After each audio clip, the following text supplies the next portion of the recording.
Hi friends, welcome to Swasth Jivan. This video is about healing dry cough. Take 2 cloves of garlic, make paste of it. Have it with warm water every morning, 1 hour after breakfast.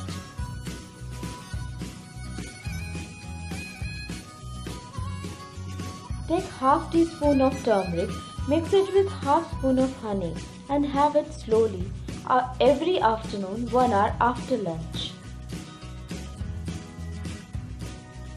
Take 10 ml of ginger juice, mix it with honey and warm water. Have it every night before you sleep.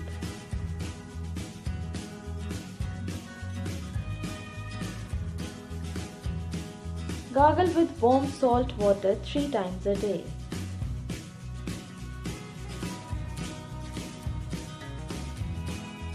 Do this for 1 week if you have a short-term dry cough and for 3 weeks for long-term dry cough.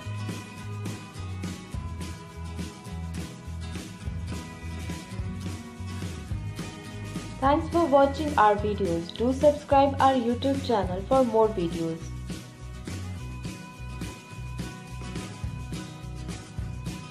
WhatsApp for queries 7831879800.